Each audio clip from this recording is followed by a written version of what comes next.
They say the sun doesn't rise any earlier this soon in January, but it sure feels like it.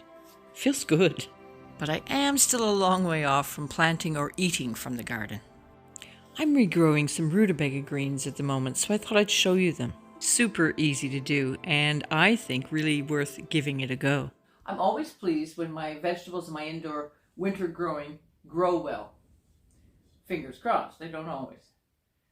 And the roots on this.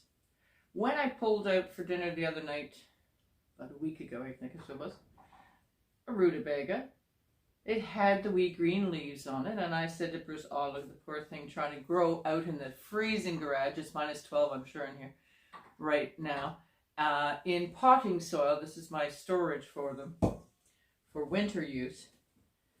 And he says, well, you should grow the tops.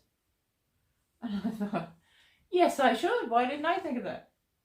See, even the carrots are growing, but I don't really have a use for carrot tops. But they're happy in here, well, but they're sprouting. So I got a new vegetable for my winter growing. I'll show you them. So I've tried to wash these off a bit, and you can see here, I just broke this one pulling it out, unfortunately, but that's okay. There's growth there. So this is what I started with. And today I've just pulled out a beet.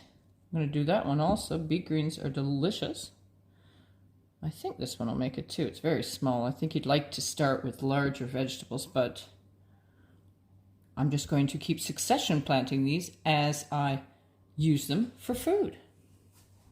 Here's the first one I started growing. This was on the second one. Seems to be outperforming, maybe. No. But look how many leaves are coming on those. You know, this is a stew. This is a soup to add extra vegetables. And this one I started just 2 days ago.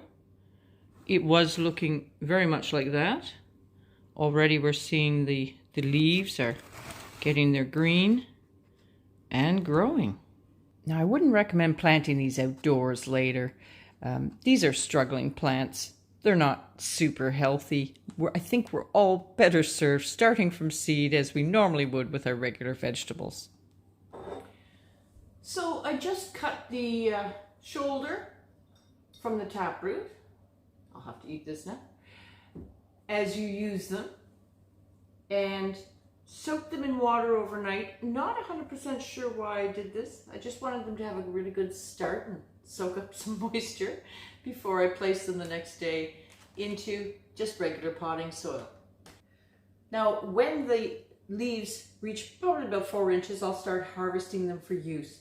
Probably only get maybe 2 cuttings from them, maybe 3. But it's all a bonus, and as I say, I will be succession planting. They can be sauteed, braised, cooked in any way you would most of your greens, and the beet greens. I'm excited about beet greens because I really enjoy those, very much like a chard. They taste a lot like turnip greens. I could have eaten them during the season while they were outside growing prior to my harvest of these in maybe late October. But I have a lot of other greens growing during the summer, so that's not something I normally do. However, I certainly won't turn my nose up at these in the middle of winter, fresh greens.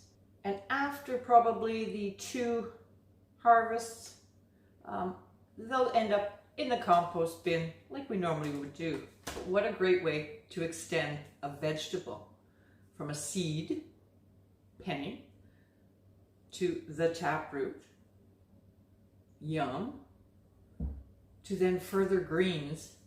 I think it's a great way. We've seen many, I'm sure all of us, on some of the platforms of regrowing vegetable scraps. Some of them are a bit wonky, but if you like the food and it serves your cooking, then go for it. I say carrot greens, green onions, we've all probably tried those.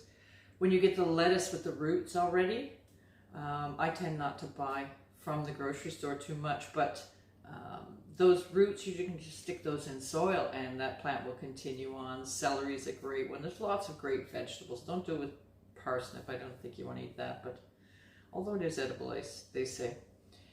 But so fun to just keep on going in the winter, in your windowsill, with more food to keep you out of the grocery stores.